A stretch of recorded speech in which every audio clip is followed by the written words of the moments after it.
Why do we tell one single version of Sleeping Beauty, of Snow White, of Cinderella? These are stories that have multitudes through time and across space over the entire globe.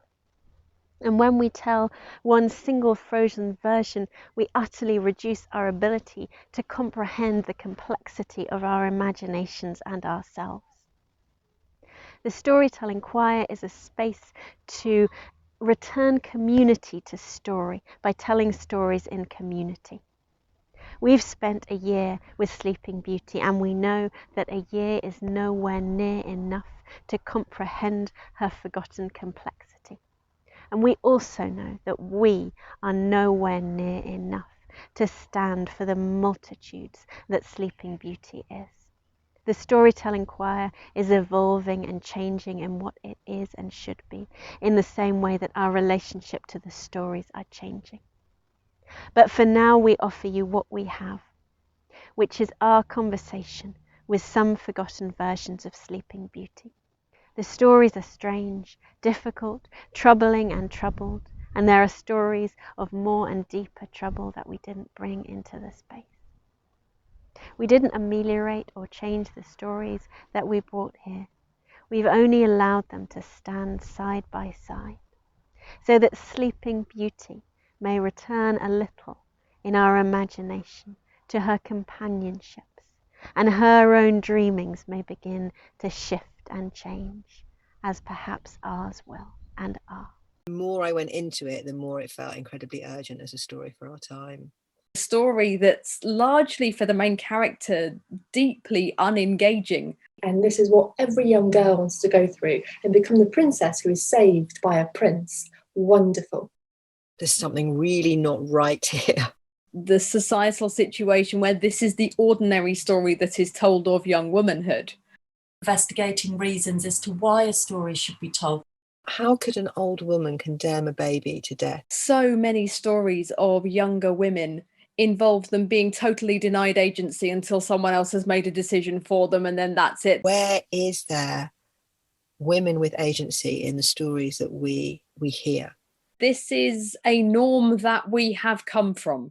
We're only going to get away from it if we know exactly what it is we're walking away from. I'm not just telling the one Sleeping Beauty, but I've got a plethora of Sleeping Beauty. A ring of sleepers sleeping in a cave of grey and gold, dreaming of a story, not the story you've been told. A ring of sleepers sleeping in a cave of grey and gold, waiting till they're woken, till they wake to break the world.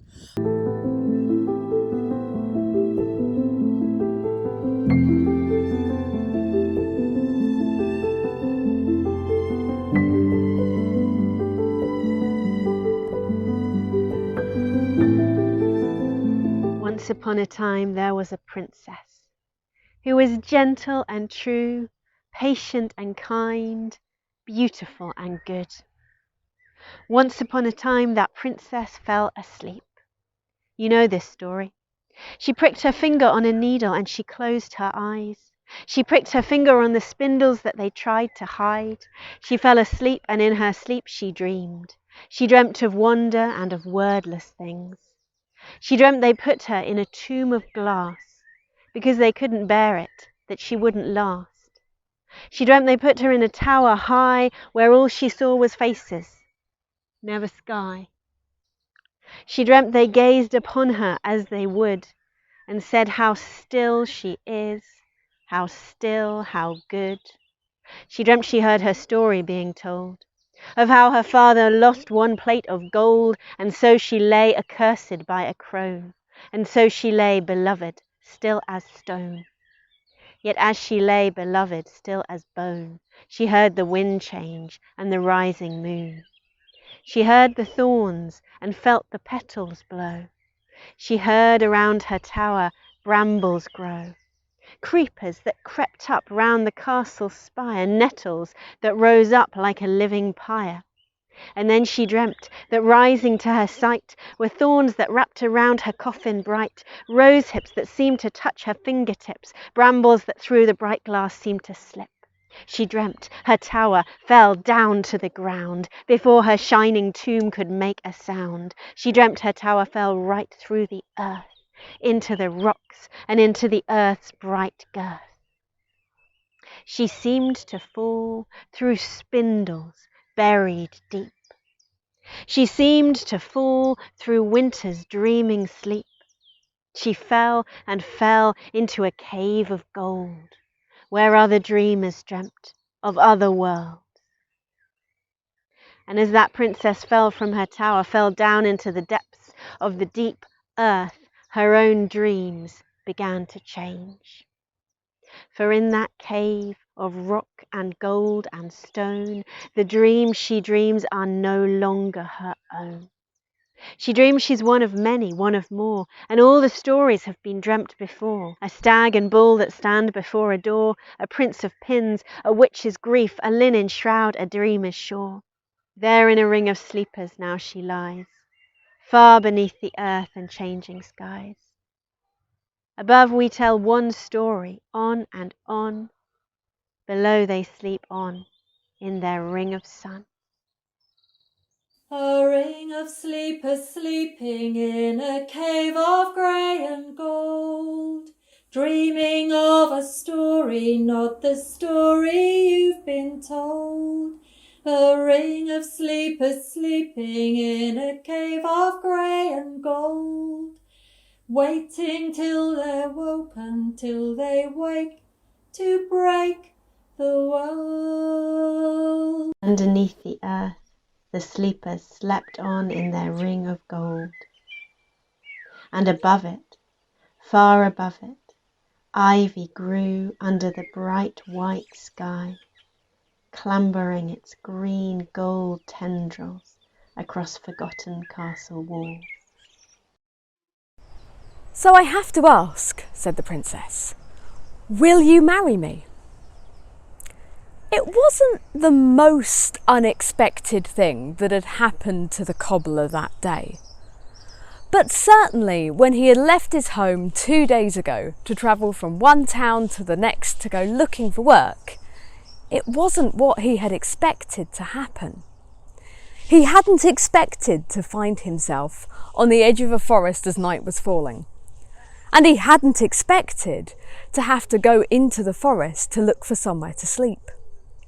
He hadn't expected that he was going to have to shimmy his way up a tree to find somewhere good to rest, and he hadn't really expected that he was going to get comfortable while he was there.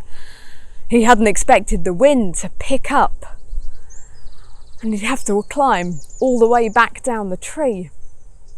And he hadn't expected to see, over there, in the distance, the lights of a cottage.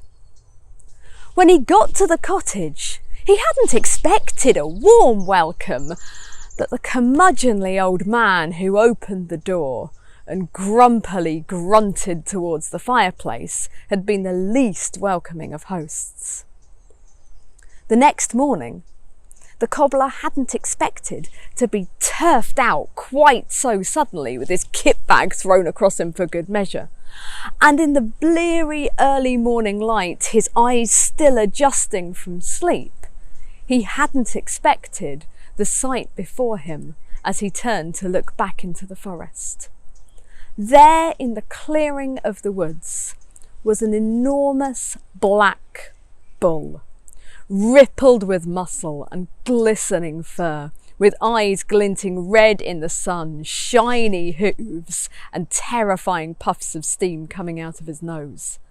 And further off into the wood was a rangy, moth-eaten, tired-looking old stag, and the two were in the middle of a deadly fight.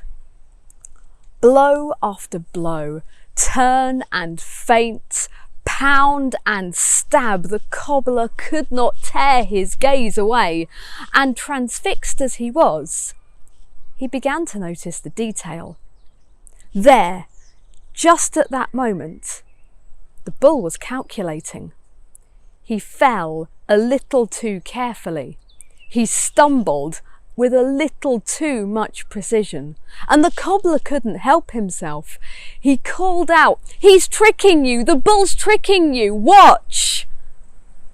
and the stag seized his moment. The bull was distracted, the stag turned around, and with one final charge, the stag gored the bull, tearing his eyes away from a now gruesome scene.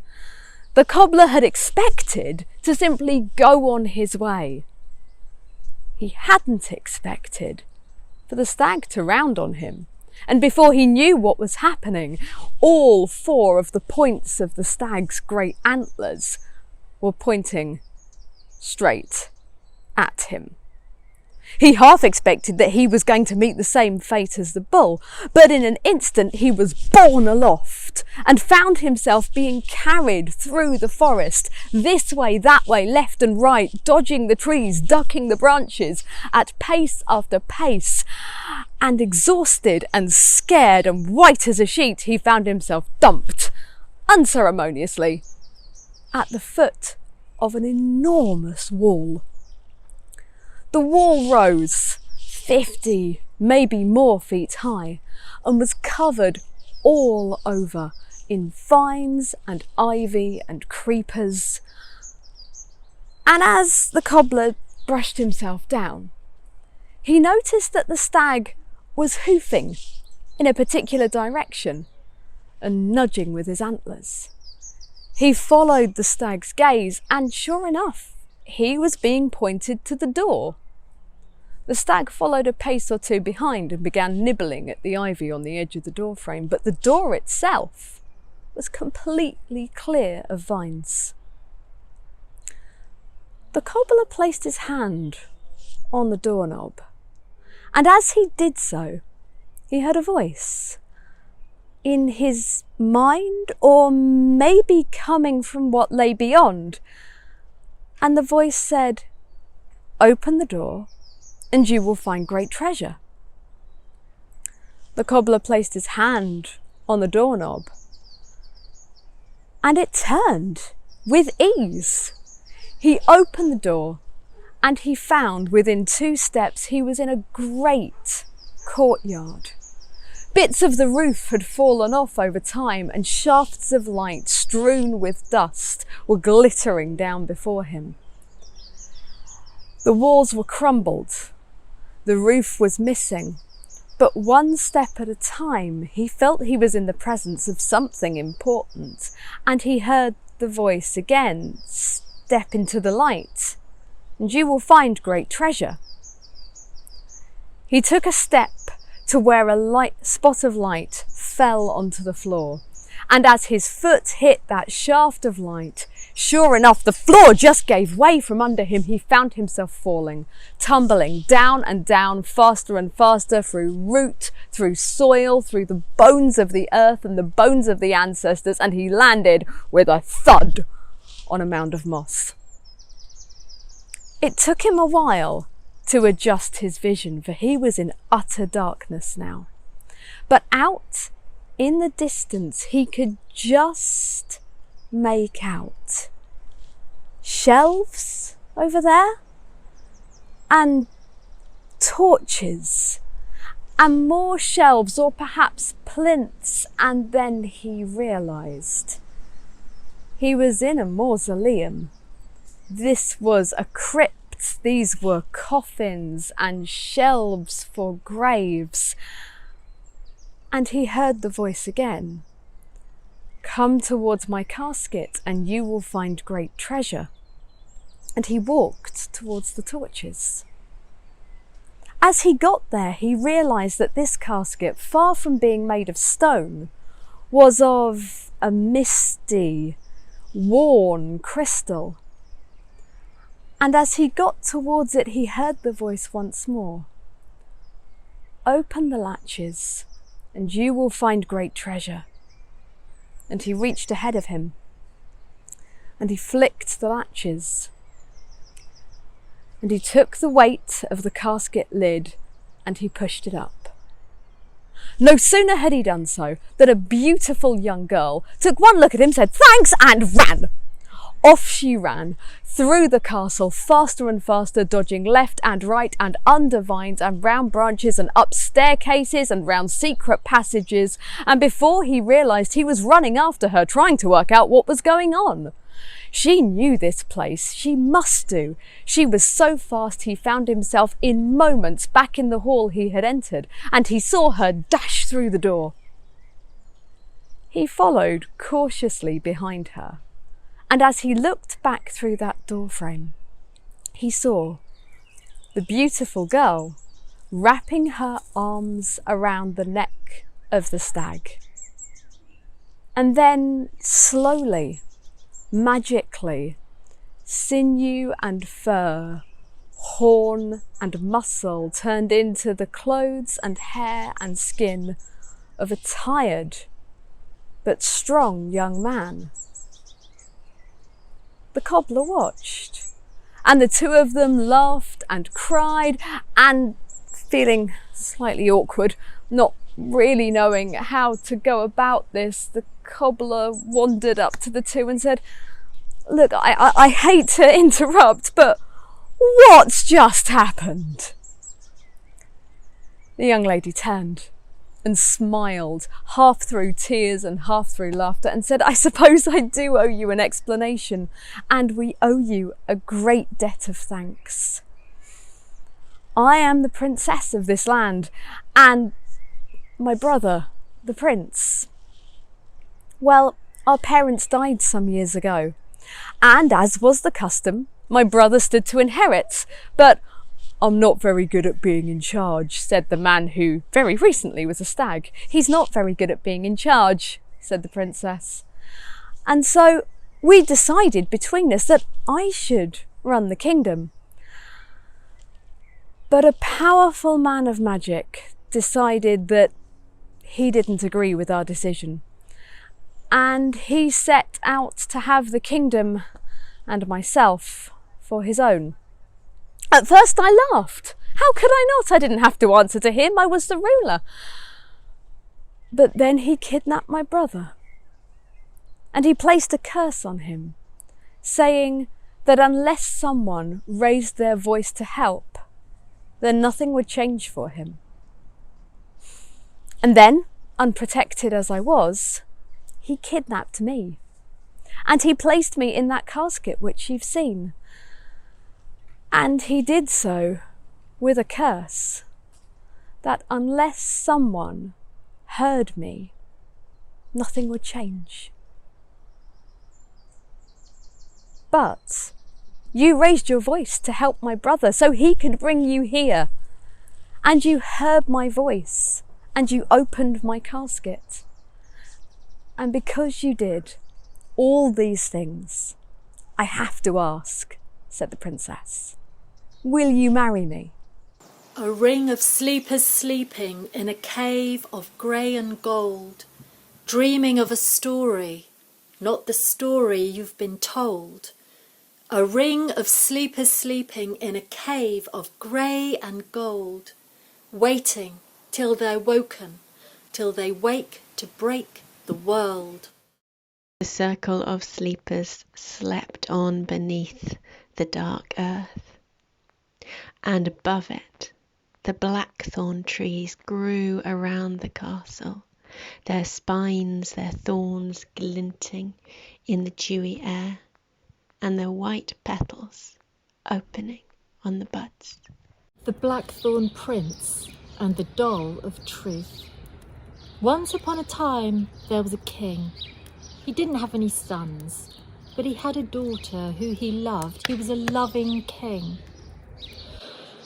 One day, when the little girl was only about 3 years old, she was playing by the palace gates when she was visited by a beggar man. And he said to her, "You're going to marry a dead man. Now give me some food." The little girl, so young, was taken aback, but she did what she was asked, and she fed the beggar man. The next day, when she was in the palace gardens, the same thing happened again. He appeared. "You're going to marry a dead man. Now give me some food." she did as she was asked, and the next day the same thing happened. You're going to marry a dead man, now give me some food. And the next day the same thing happened, and the next day the same thing happened. Every single day of that girl's childhood, she was visited, told her future once, and she always did what she was asked. One day, when the little girl was on the cusp of womanhood, the father was standing close by, and he heard this exchange. He was horrified to hear the prophecy, and he asked the girl, and she explained what had happened every single day. He was so terrified at this that the king packed up his whole palace, and just him and his daughter and his wife and a couple of servants left forever to wander. And they wandered into a nearby kingdom. Now the king of this kingdom was truly a king of lies. It was like he thought telling the truth was a weakness, and as he had to be strong, he should lie. But he found that his lies freed him from blame, and his lies became his habit.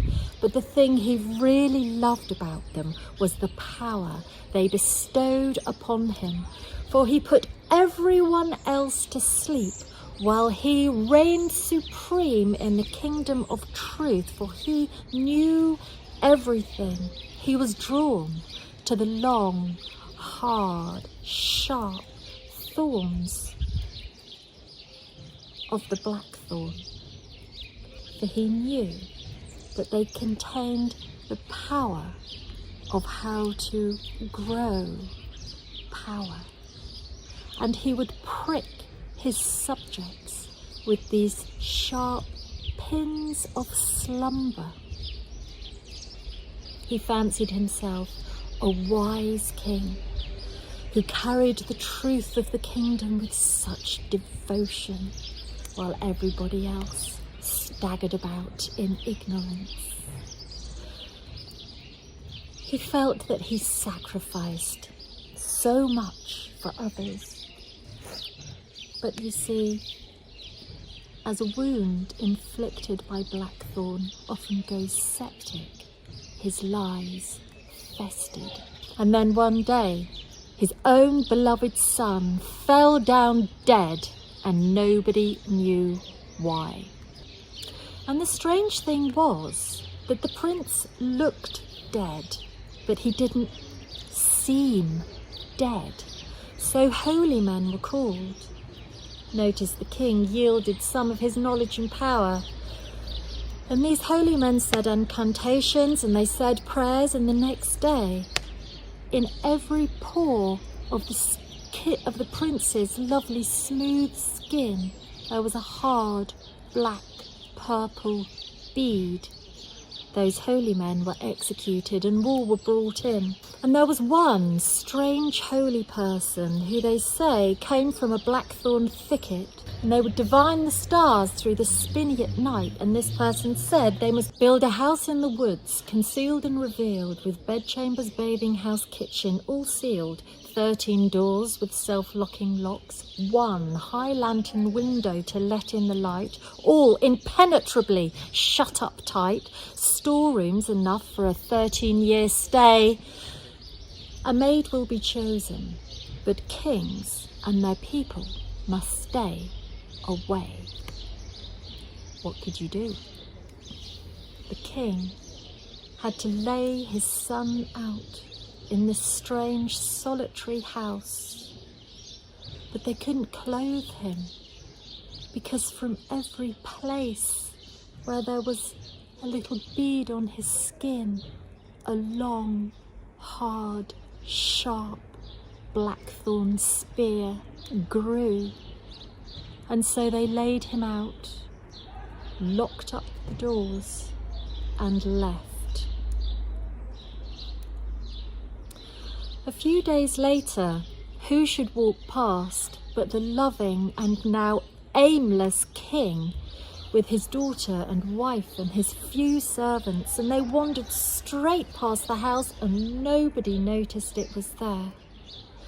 But they set up camp a little way further down, and so when the servants were twirling fire sticks and making dinner ready, the girl, the princess, wandered back, and she was drawn to the place where the house was, and a path seemed to open up through the hawthorn and crabapple, and there she saw the house before her, and there was a sign. One day a maid who's done what she's been asked will enter this place. She will attend for 13 summers with grace.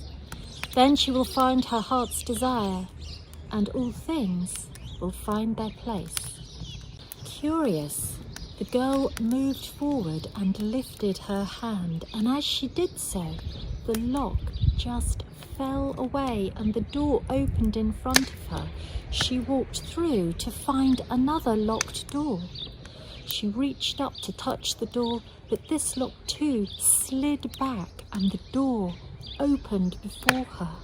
She walked through to find another locked door, and she gestured. That lock too broke open in front of her, and 13 locks opened and 13 doors opened, and she walked through each one of them, and in the back of her mind she realised that they were closing and locking behind her, but she was compelled forward to see what was beyond, and so she didn't turn.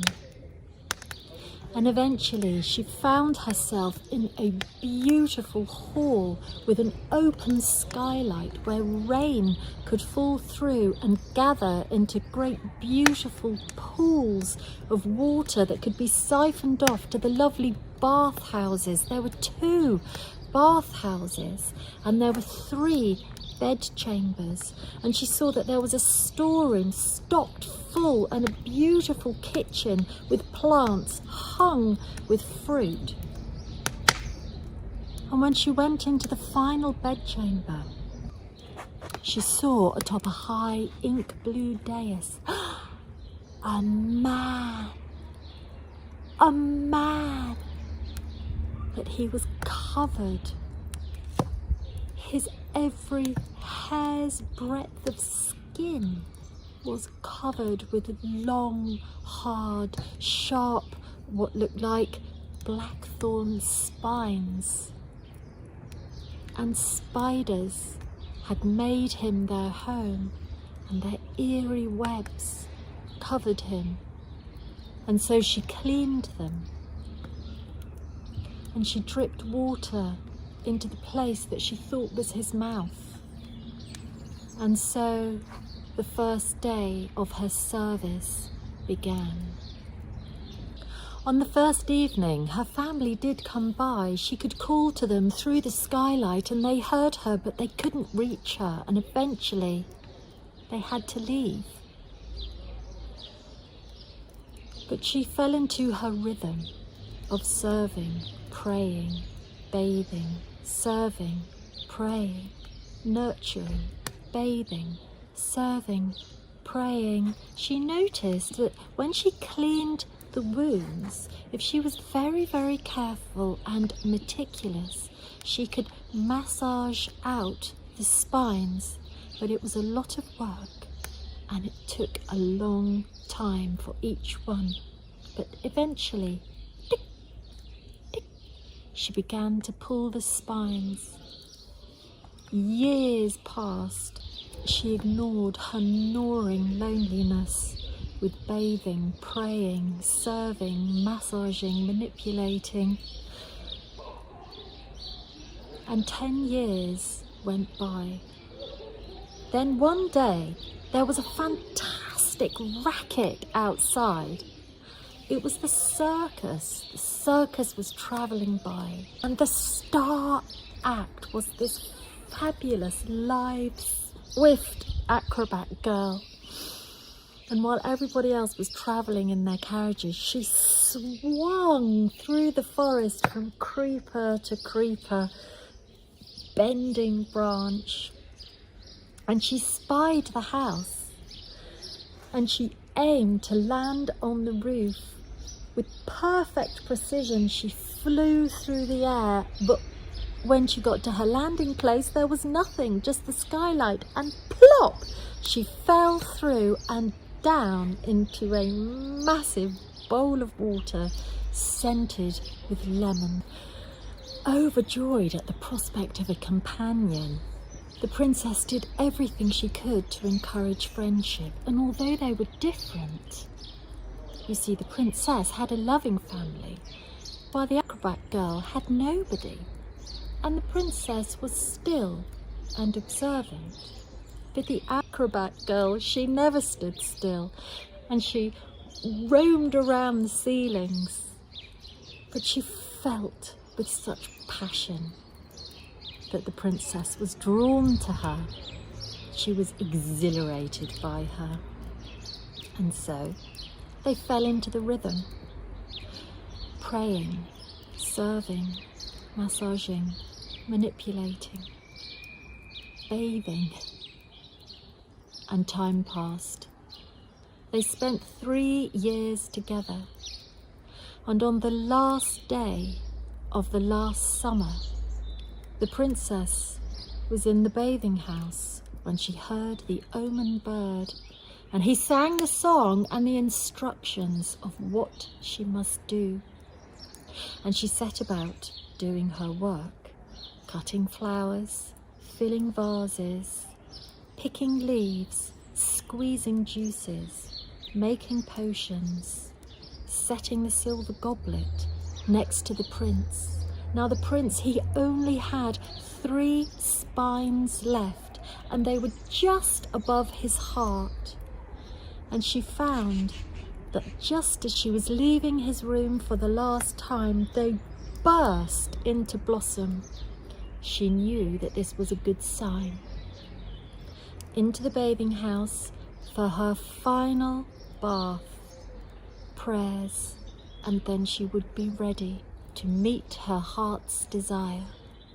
And while she was bathing, the acrobat girl went in to help, and she noticed that there was a silver goblet next to the prince, and she saw that there was a special ointment. So she set about helping, and she poured the ointment onto the 3 thorns, and they just fell away, and blossom was knocked from them. And she picked up the blossom and put it in her hair. And at this point, the prince awoke and opened up his beautiful eyes, and he saw a girl with blossom in her hair. At this point, the princess had just finished her prayers, and she walked with the utmost serenity into the chamber of the prince, and was met by the sight of her loved one in the arms of the acrobat girl. And he was stroking her face and smiling and laughing and happy and filled with love. What could she say?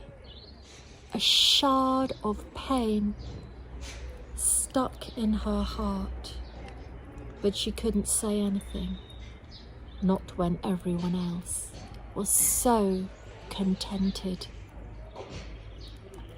And it happened that on the day when the prince woke up, the 13 locks fell away from the doors, and they swung open so that really they were free to go. But having been confined for such a long time, they were reluctant to leave, so for a few days they stayed. And the prince found that over these few days, his rapture seemed to subside, for this new love, well, why did she always hang about the ceiling like a squirrel? Why couldn't she sit still? And after these irritations grew and grew, he resolved on the morning of the third day that he would leave and go to the village or town, if there was such a place nearby, and trade a few of the fruits from the kitchen. Before he left, he asked his love, the one that should have been the serving girl, if she wanted anything. And she said, "Oh yes, dear, please, greens! Get me greens from the wild earth. I'm sick of greens from a pot in the kitchen. Greens, please." "Oh," he said, "greens. Okay.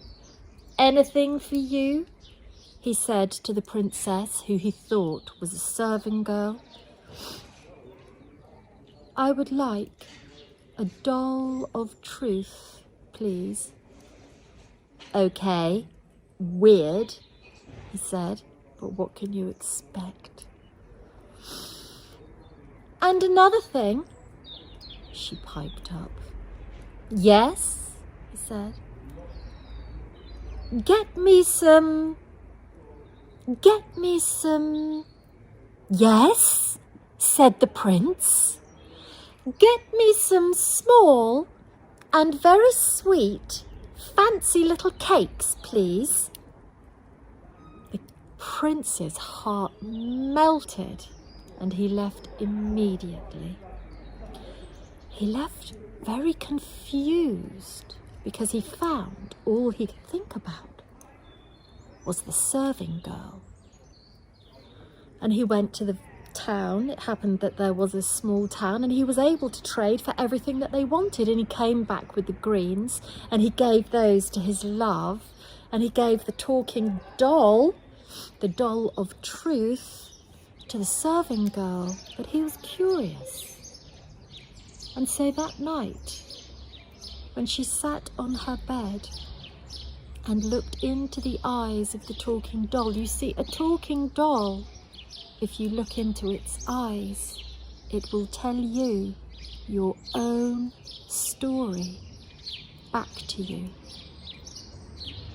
And as the princess sat on her bed and looked into the eyes of this doll of truth, she heard her own life story. She heard her story of being very young and being told from a young age that she would marry a dead man, of the beggar, of this terrible prophecy, of her father finding out, of the wandering, of the 13 years of serving and waiting and longing and yearning, and of her sadness.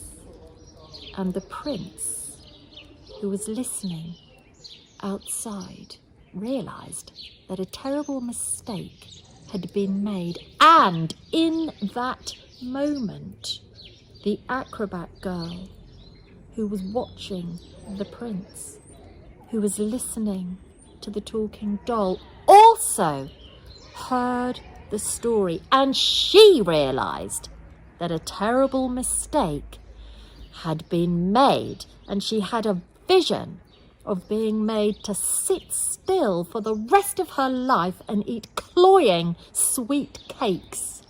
And so she gathered up her things and swung through the forest and out of this story and into her own. And the prince and the princess, they found that they were very pleased that she had gone, because now things had found their place. And in time, his parents turned up, and they showed the young couple the way to their new home. And they found the princess's parents, and everybody was reunited, and everyone found their place, and they were all as happy and contented as they could be. The end. A ring of sleepers sleeping in a cave of grey and gold, dreaming of a story, not the story you've been told. A ring of of sleepers sleeping in a cave of grey and gold, waiting till they're woken, till they wake to break the world. In the forgotten caves of the deep earth, those who were dreaming dreamt on, and far above them, above the earth and rock and stone, roses and jasmines mingled and danced their scent, blue and gold in the bright and sunlit air.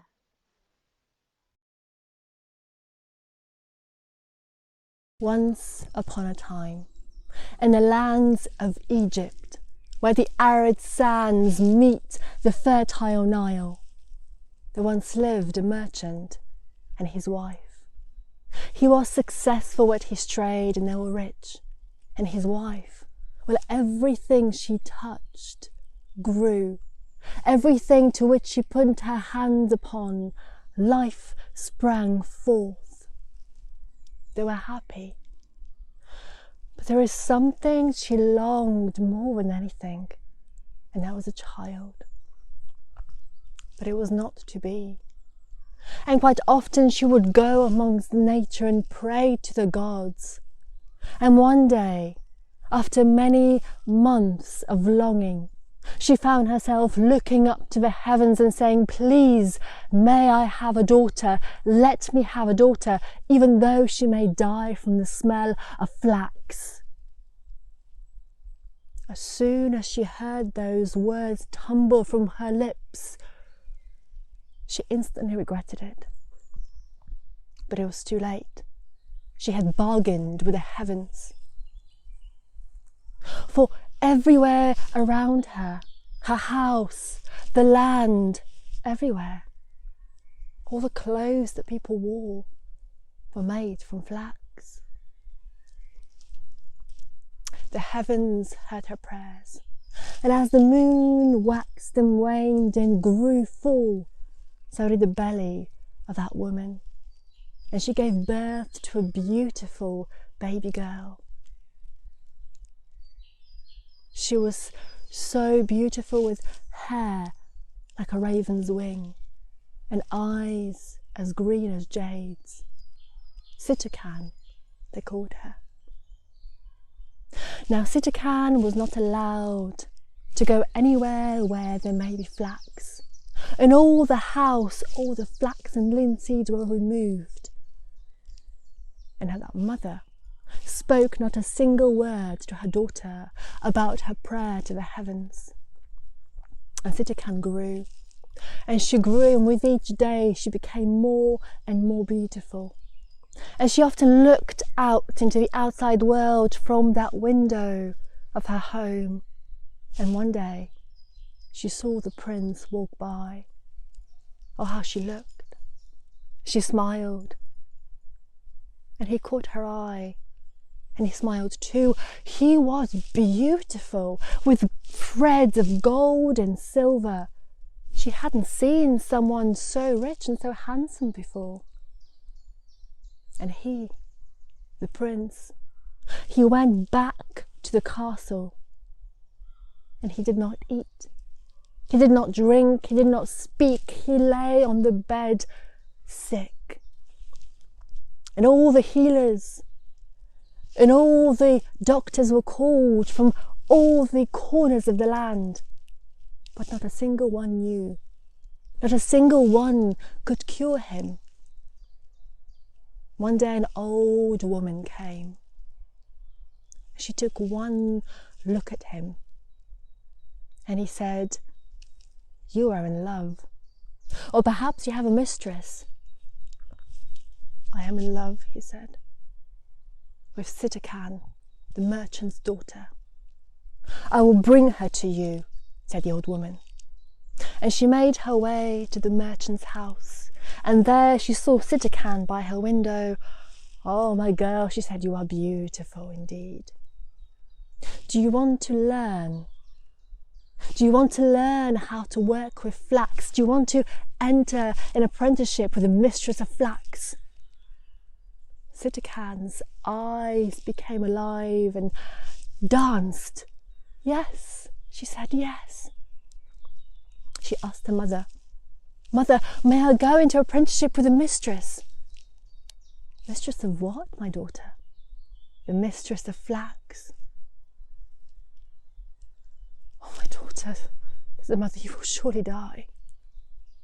I will not die, please, mother. How could she resist her? And so she said yes. And Sitakan went and learned how to work flax, and she worked with them, and she was so good at what she did. And one day, while she was cleaning the flax, a seed went under her fingernail, and she dropped down dead. The old woman went to the merchant and his wife, and she said to them, "Come and collect your daughter, for she is dead." "But why would you bury her into the ground?" "No, you must put her in a bed. You must build her a palace in the middle of the river, where you can go and see her beauty every day." And so they did. That merchant worked tirelessly, and he built a palace of stone and straw and wood, and around it he planted pink tamarisk and dates and sycamore figs and pomegranates. Beautiful garden. And upon that palace he made a bed of wood, slanted, curved as it was of those times. And there they laid her, and there she slept. They visited her every day as the sun rose and went back down again, until they couldn't bear the pain any longer. And so they visited her less and less and less. The old woman went back to the prince and said, "Go to that palace and see who sleeps there." And he went and he took a vizier, and as both of them went and looked, he saw Sitakan. Dead, she seemed. His heart seemed to break. "Oh, my love," he said. "Oh, my love." And he encircled her. He looked at her face, her hair, her cheeks, her lips, her fingers. "Oh, look at those beautiful fingers," he would say to his vizier. "But what is this?" And as he pulled that linseed out, she awoke and opened her eyes, looking rather confused. "Where am I?" she said. "You're with me, mistress of my heart." And together they talked. He recited poetry. He spoke of his adventures and wonders, and all night they talked. And then, on that floor in that palace, on that bed, they spent 40 days and 40 nights together. After those 40 nights, he emerged for the first time into that beautiful garden of sycamore figs and pomegranates, where his vizier had been eating his fill from the garden. And he said to him, "Oh, look at that jasmine. It smells like Sitakan's hair. Oh, and look at that rose. It is like the flushed cheeks of Sitakan. Even if you do not approve, I will spend but 3 more days and nights with her." And he went up again, and together they lay for another 3 days and 3 nights. And again he emerged and said to the vizier, "Look at that carob tree. The fruits of that carob tree look like Sitakan's eyebrows. Even if you do not approve, I will spend 3 more days and nights with her." And together they lay for 3 more days and 3 more nights. And again he emerged and said to his vizier, "Look at that gushing fountain, it reminds me of Sitakan. Even if you do not approve, still I will still go and spend 3 days and 3 nights with her." And he went, and they lay together 3 more days and 3 more nights. But Sitakan, she had seen the prince, she had seen her beloved go and walk among the gardens, and she became curious. What's down there? How come he leaves me and goes and spends time there? What is down there? And so she hid behind the door and watched and listened. She wasn't quick enough to go back. And he saw her. He saw her behind the door. He saw her leaving that floor, leaving where they had spent so many nights together to go into the garden and look at the vizier. And jealousy and rage filled his whole being. And he spat at her and said, "If you did not like men, you would not hide behind doors." And he left. He left. Sadness filled her at first, and then anger. They had spent days and nights together. They had lain together. Are those times for a woman to be left? She would not have that. And so she began walking the grounds of those gardens, and there in front of her she saw a ring of empire, a magic ring, and that ring spoke to her, and it gave her a wish. And she wished that she would be 10 times more beautiful than she is now, and she wished that she would live in a gorgeously beautiful palace just next door to the prince's palace. And it was done. And she lived in that palace, and she was looking out the balcony, looking at all the beautiful nature around her, when the prince looked up and saw her. He noticed her beauty, but he did not notice that he knew her. And he went to his mother, the queen, and said, "Mother, please, do you have anything that you can gift this beautiful woman? I want to marry her." "I have 2 brocades," said the queen. "Please, mother." And so the queen brought those 2 brocades as a gift for that beautiful girl. And Sitakan looked at them and said, "Thank you." She called her servants. "Take those brocades and rip them and use them as rags." The queen, she had never seen such a thing, and she went back. "My son," she said, "these are very rich people. Please, mother, do you have anything else you can give her? Please, I beg you, I really want to wish to marry this woman. I have a necklace of emeralds worth 4,000 coin. Bring it to her," said the prince. And so the queen took that necklace and gave it as a gift to Sitakan, who again called her servants. "Have the pigeons eaten?" "No, my lady," they said. "Break up this necklace and feed it to the pigeons." "Please, my girl," said the queen, "please, what will it take? What will it take for you to marry my son?"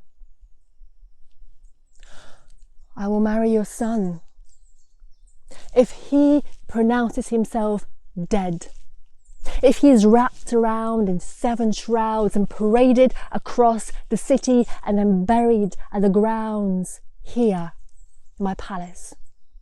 And only then will I marry your son." The queen went home and told her son, who laughed. "Is that all? Then go out and say my son is dead." The queen wept. She pronounced her son dead, and people came to bathe the body and sing the songs, those ancient songs for burial. and nobody knew that the prince was not dead. And he was paraded across the city and wrapped in 7 shrouds as he wanted. And then the queen said, my son wanted to be buried in these palace gardens. And so he was left when it was just him in that coffin. So the king came.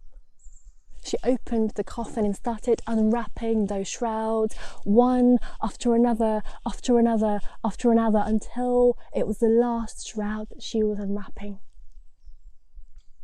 He opened his eyes and she said, if you did not like women, you would not be wrapped in 7 shrouds. Is it you? He said. On hearing those words, his memory was brought back. Is it really you? And all his anger simmered and settled. And together they lived, both having died a death. Together they lived, after lust, now in love. And together they ruled. And after many years, they became king and queen, and they were wise. And they knew life, and they knew love. And that kingdom was one of the happiest ones there was.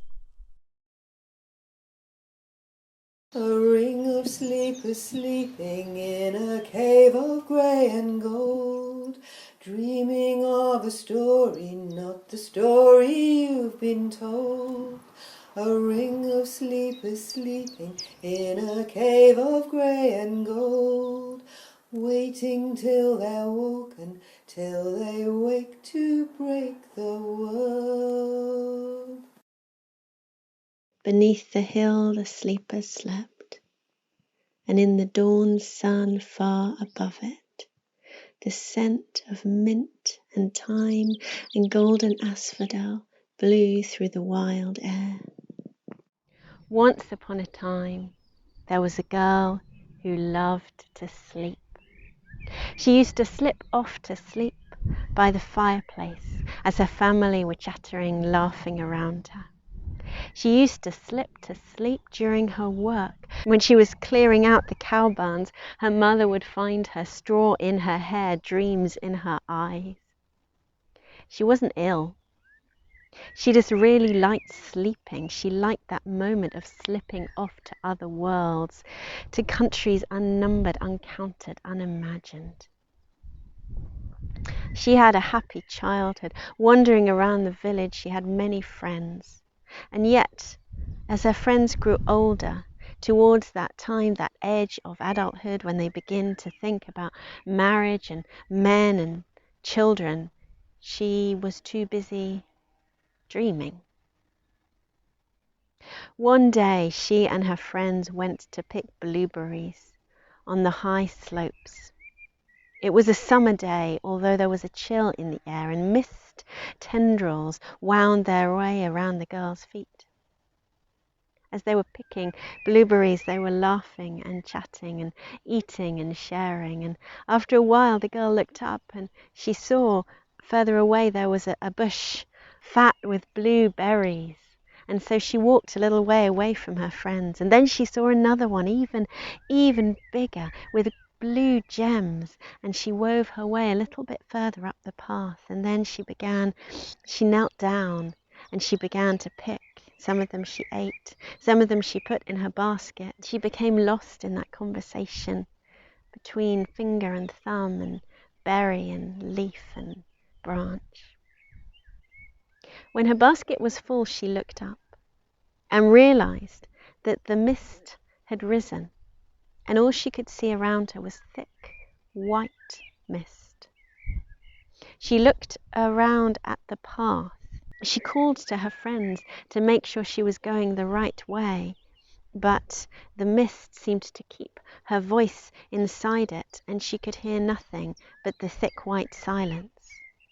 She went down the way she thought was right, and then she paused and went back a little bit and then realized that she didn't know the way exactly, and she began to berate herself for being such a dreamer as the mist had risen, and she went the other way she thought might be the right way, and she wanted now to run, except she also knew that there were sharp edges to these cliffs, and if she ran in that white mist she could run over them and fall. She walked on, calling as she went, knowing also that if she couldn't find her way back, when the high mountain chill came and the night came on, then it was unlikely that she'd survive until morning. So she walked on a little bit faster, with her heart drumming a little bit more in her chest, and then she realized that she was surrounded by something. There were beings. Was it her friends? At first she thought it might have been, but then she saw there were hooves and horns of these figures rising from the mist, and she remembered the stories that her grandmother had told her about demons in the mountainside. But then the wind rose and the mist parted, and she saw she was surrounded by a herd of deer, a stag, and hinds with their fawns, and her heart calmed, for she felt in company again. And she thought that if she couldn't find her friends, at least she'd stay with the deer, for they might be able to find a shelter, for they would know the ways of the mountain and the ways to keep safe. So she followed them when they went on. They didn't go fast, for they had to wait for the fawns, and it seemed sometimes when she stumbled, they waited for her to catch up.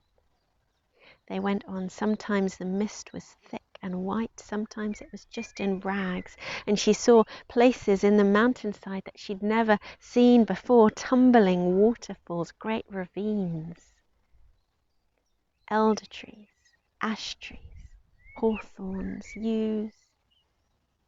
Eventually they got to a great chasm in the rock, and the deer, without any hesitation, went inside the mountain, and the girl, with only a moment's hesitation, followed into a deep, dark tunnel. But it seemed as if somewhere at the end of the tunnel there was light flickering, and she walked, following the sound of the hooves of the deer and that flickering light. And eventually everything opened out, and they came to a great cave, a great cavern, and in the cavern there was a great fire burning at the back, and beside that fire was an old man and an old woman, and in front of them there was a pool. Lit by the fire, it seemed to be filled with rainbow colours, cerise, vermilion, turquoise, scarlet, gold. The girl went in, and she saw the old woman stand up and take a bucket and begin to milk one of the hinds. The girl went over to her, her hands open in supplication, and she said, "I'm sorry to come upon you like this, but I'm lost on the mountain, and could I stay here the night? The deer have led me here. I just need a place to stay until the morning." The woman looked at her. She had lines scored deep in her face, in her skin. Her eyes were dark grey pools. It seemed as if the girl could see the back of the mountain. The woman turned to the man and said something in a guttural language the girl didn't understand, and then she turned back to the girl and said, "No, you cannot. You cannot stay here one night, for this is a place. No, you cannot. You cannot stay here one night, for this is another cave and another place, and if you stay here, you must stay a year and a day, and you must serve us, for we are old and we could use the help." A year and a day? When you're young, a year and a day is like forever. The girl thought of all the things that she needed to do, the promises that she'd made to her friends, her sisters, the little ones that she would miss growing up, and also what people would think of her.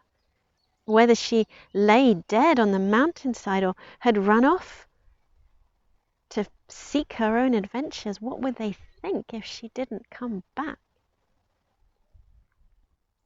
She didn't want to stay for a year and a day in a dank cave. She also didn't want to go back onto the mountainside, and if truth be told, I don't think she wanted to leave the cave just yet either. And so she looked at the old woman and she said, "Yes, I will. Okay, I will stay for a year and a day and serve you in your work."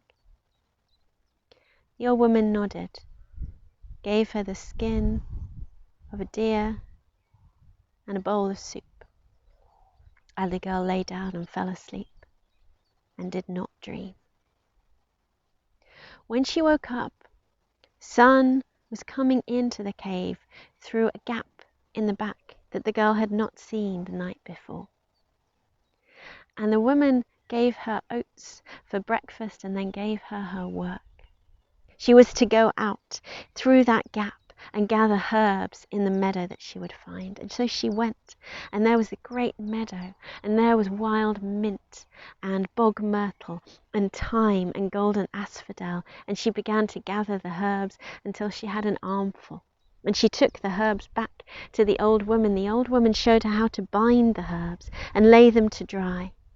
And then she showed her how to take those bundles, those dried bundles, and throw them to the flames so that the aromatic smoke would rise up to what was in the cauldron above. Milk, deer milk. And the woman showed her how to stir and wait and stir and wait until that milk came together into something like cheese, like crody.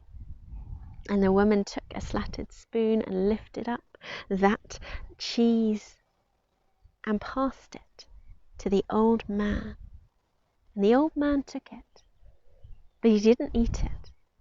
He began to mould it like clay. But he wasn't looking at it, he was looking at that rainbow pool. And he seemed to be making figures that he saw in the pool into that deer's milk, into that crody. And as the girl watched, the light from the back of the cave became more golden as the sun began to set. And when the sun set, it streamed fully into the cave in a deep gold, and the man stood up and he took those figures and he held them up to the sunlight, the setting sunlight, and they took on all sorts of colours of the world, reds and greens and golds. And then the man took the figures out through the gap and held them up, and the birds came. The small ones, the sparrows, the swifts, the pine martins, the big ones, the eagles, the falcons, the crows, the pigeons, the doves. They took those figures and they flew off with them. The same thing happened. Day, night and day. The girl gathered the herbs. She bound them. They made the crody. They gave it to the man. The man made the figures and held them up to the birds, and the birds took them. At first the girl thought their job was to feed the birds with these strange stories of cheese and milk, but then she realized that there was something else, that what they were making in that cave was dreams, without anybody telling her. It seemed as if the knowing came up through her body, and she realized that they were making dreams, and the birds were taking them away to the whole world.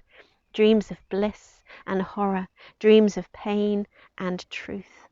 Time passed, and the girl herself began to dream. She didn't dream of far-off lands as she had dreamt when she was in her village. Instead, she dreamt of where she was. She dreamt of picking the mint and feeling that aroma between her fingernails, and she dreamt that song of the mint, and she dreamt she could hear the song of the thyme and the golden asphodel. She dreamt that the walls of the cave were speaking to her in ancient stony whispers, and she dreamt that she could hear the music of the fire as it consumed the wood and warmed the room. And time circled round day and night and day and night until the girl almost forgot that she had a family. Every day, the gathering, the drying, the making of the cheese, and the dream sculpting.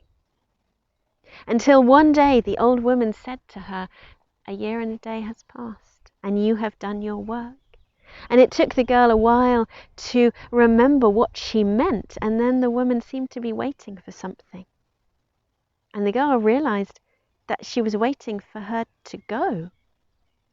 And after a while she realized that she needed to leave, and she looked around. She didn't have anything to gather, for she had come with nothing. And so she gave a bow to the old man and the old woman, and they nodded to her. And the old woman said, "You have done your work well, and we thank you for it. Follow the deer now, and you will, if you wish it, be rewarded." And so the girl followed the deer out through that deep, dark tunnel, out back onto the mountainside. And the strange thing was that it wasn't morning as she had thought it was. No, it was dusk. It was the same kind of time as she had gone into that tunnel.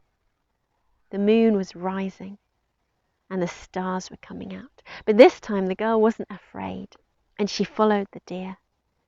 She followed the deer underneath the wheeling stars through the night. She thought that they would take her down, but they didn't seem to be taking her down towards the village, rather along ridges and edges of mountains that she'd never seen before. And eventually they did go down. But when they did, they came to a great beach with surf beating upon the sand, grey and blue. And it had been so long since the girl had seen that light, that water, that she would have walked straight in to swim. But the deer seemed to be bunching around her, as if she was to wait for something. And she looked as they were looking. And eventually she saw something, and then realized it was a boat, a wooden boat coming towards them on the waves. And as that boat came closer, she realized that there was a single sailor, and that sailor had rich jewels at his throat and on his hands. And when the sailor leapt out onto the sand, he knelt to her and he said, "Is it you? I have dreamed of you for a year and a day, and I have sworn to my father that I would prove that you are as real as the sand is dry and the sea is wet. And I know it sounds like madness, for you don't know me and I have not spoken to you before, but I would ask if you would marry me, for I am a prince of a far-off land, rich and fertile, and I would offer you my hand." And the girl looked at him. She had not seen him before. She had not even dreamt of him, for she'd been too busy dreaming of the mint and the thyme and the rocks and the fire and the flames. But there was something in his eyes that reminded her of the song of the mint, and there was something in his voice that reminded her of the flickering of the flames, and she felt a response deep in her belly. And as she looked at him, she realized that this was a great gift she was being offered. And yet she also realized that if she went with him, she would always be dead in her mother's heart. And so she said to him, "I would marry you. I will marry you. But I have given a year and a day to that old man and old woman in the cave, and I would ask for a year and a day to myself before I follow my fate. So if you want to marry me, go back to your father, the king, and tell him that you have found me, and I am as real as the sand is dry and the water is wet, and you will come for me in a year and a day, and then yes, I will marry you if we both still wish it." The man looked at her and he said, "I will come back and ask again." And so he left in his boat, he went across the seas, and the girl turned to the deer and said that she wanted to go home. And so they showed her the way.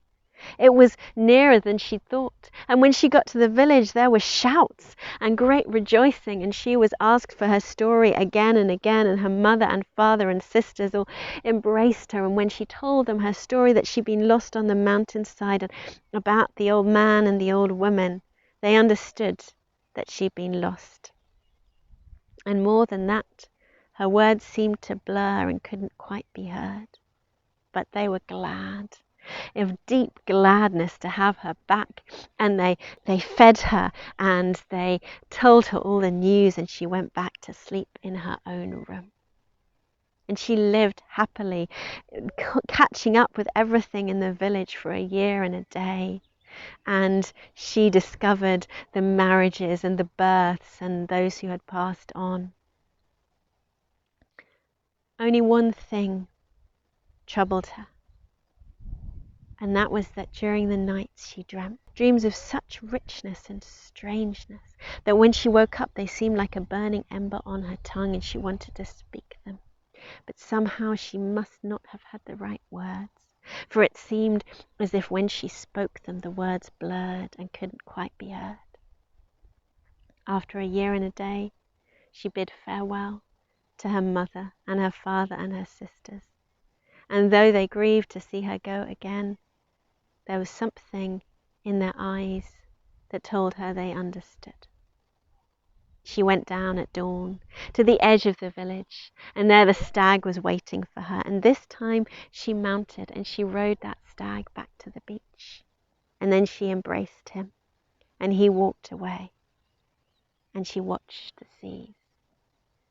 She watched the sea for the whole day and wondered if she had been a fool to turn away that offering. But just as night was beginning to fall, she saw a prick of something on the horizon, and then she saw a boat, and in that boat was a sailor, and the boat was coming closer and closer, and when it reached her, the prince jumped out, and he said to her, "Is it now time? Do you wish to marry me?" And she said yes. And so she went with the sailor in his boat, and they went across the seas, and there, in time, she married him, and in time they became king and queen of that kingdom.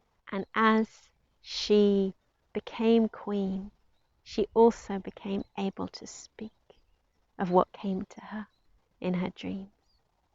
And eventually she taught that land the secrets of sleep and the wisdom of dreaming. She taught her husband, she taught her children, she taught the palace, and she taught the people. And eventually that land became one of the wisest lands that there ever has been or will be. A ring of sleepers sleeping in a cave of grey and gold, dreaming of a story, not the story you've been told. A ring of sleepers sleeping in a cave of grey and gold, waiting till they're woken, till they wake to break the world. Beneath the earth, the princess slept on. Perhaps she turned in her sleep. Perhaps a frown passed over her face as she continued dreaming with her companions in the deep gold cave. And far above, in the ruins of the castle, oak trees unfurled their leaves under the sun, and in their shade hawthorns grew, their trunks twisted, their blossoms white as clouds, their thorns sharp in the warm bright air. The great hall, with its vaulted ceiling and majestic columns, was thronged with guests, all dressed in their finest attire and gathered to celebrate the birth of this baby princess. The princess herself lay sleeping peacefully in the centre of the great hall, in a crib as befits a princess, exquisitely inlaid with gold and silver and precious jewels. The 12 wise women of the land were in attendance, each dressed in a silken cloak in the colours of cerulean and vermilion and turquoise and emerald and cerise and silver. And the wise women in turn approached the crib, and each bestowed her own unique gift onto the princess. Gifts of relationship, of compassion, of wisdom, of understanding, of kindness, of intelligence, of beauty. As the 11th wise woman had given her gift, there was a sudden rush of wind through the hall, and all eyes turned, and there in the entrance of the hall stood a woman dressed entirely in black, and she seemed to radiate gold. She swept through the parting crowds and stopped directly in front of the crib, and dropping the hood of her cloak, she took in the king and the queen and the gathered crowds. "You know me as old, and what you say is old, you say is ugly. You say I have hooked nose and crooked back and toothless gums. You say nothing of my wisdom, my grace, my deep knowing. For what good do you ever say of old women? And me you call bad fairy or witch. And you believe the malicious lies and rumours that are spread about me. You say I take your children and eat them, that I stop your livestock from breeding, that I destroy and ruin your crops. Oh yes, the representatives of your gods have done their work well. For you send a message to women, women who live at the edge of community, women who do not conform, women who do not marry, women who do not have children, and the message you send is beware, for if you do not behave as we prescribe, we will punish you, we will persecute you, and you have. You have burnt and drowned my sisters, and still you try to destroy us. I too come with a gift for this princess, but first I'm going to tell you a story. There were once 3 women, a grandmother, a mother and a young girl, and they all lived together peacefully in a hut at the place where the forest begins and the village ends. The grandmother was a wise woman, and she was known across the land for her skill and her knowledge of plants and spirits and medicine, and she had tended the people in her village and the villages beyond for many years, and she was revered and seen as a wise and good woman. And the mother, she was known for her beauty, and tales of her beauty spread far and wide, and many men desired her, but she would have none. To her daughter, however, the young girl, she was simply the most wonderful mother in the world, and as far as her daughter was concerned, even the warmth of the sun could not compete with the warmth she felt bathed in her mother's love. And the young girl was fiery and feisty, and she loved to roam and run wild in the forest and climb trees and learn the stories and the spirits of the plants and all of her non-human kin. And the 3 lived happily and peacefully, and the years passed. And the young girl grew up to be a young woman, and she spent more time roaming the forest and learning the ways and the spirits and the knowledge of all that lived there. And one day, when she was returning home, she could feel all was not right.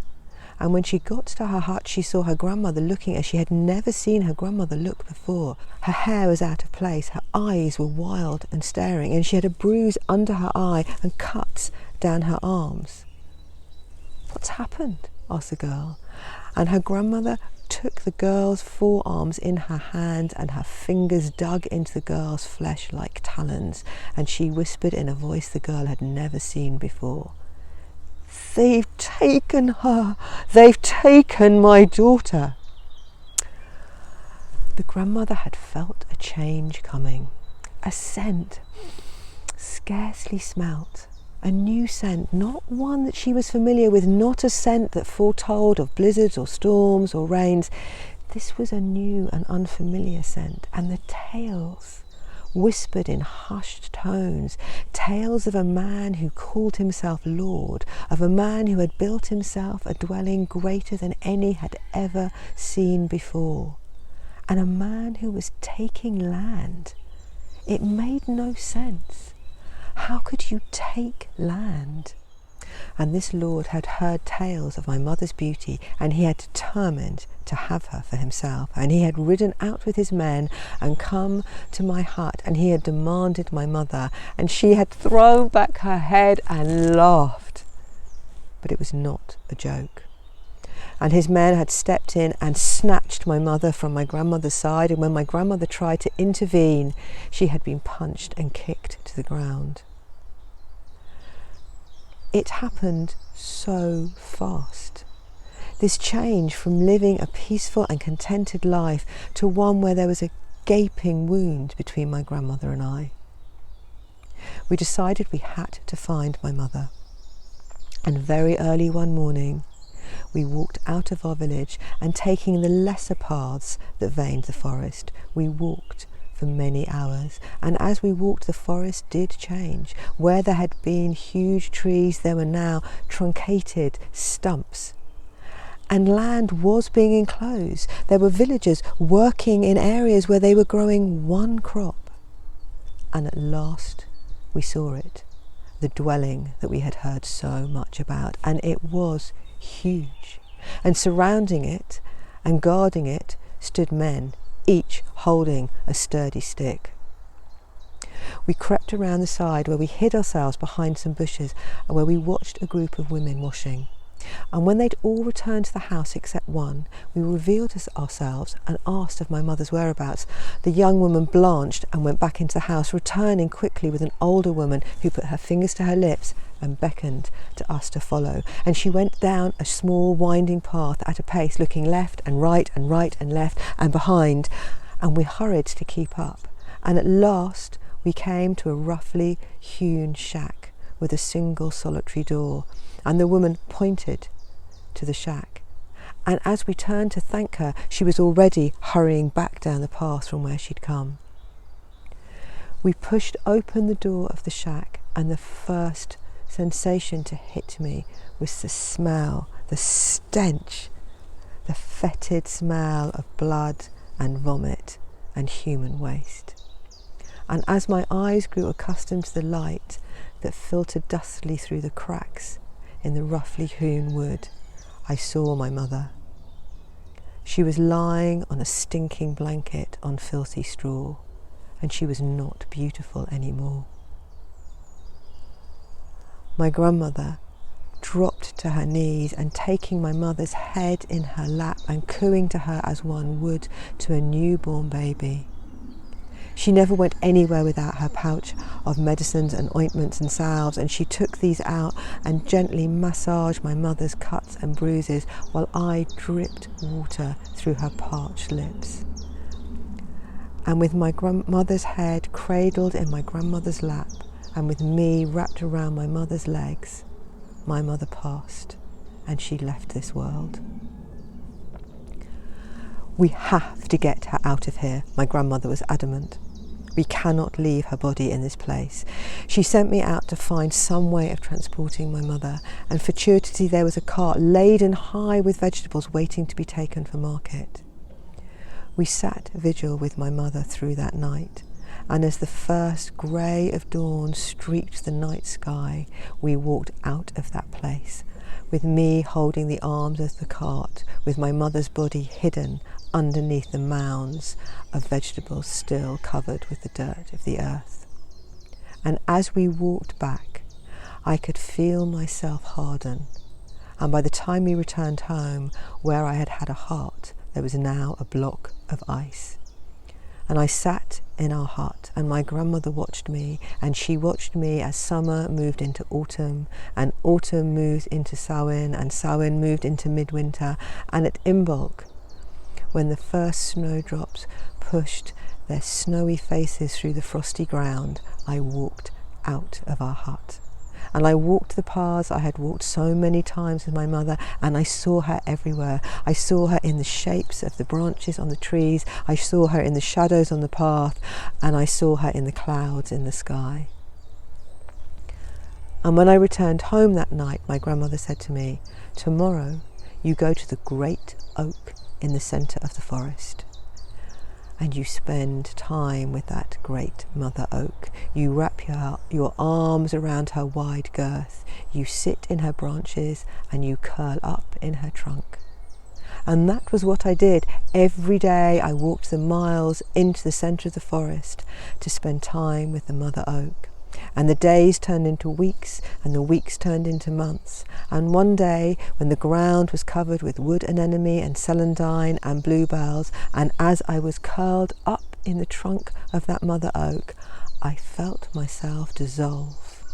Where I had skin there was now bark, and where I had veins there was now sapwood and heartwood, and I dropped down, down, down through her trunk into the root, out into the root hairs, and into the mycelium network that connects all that lies beneath the forest floor, and where it shimmers and glitters, and I felt myself one with all.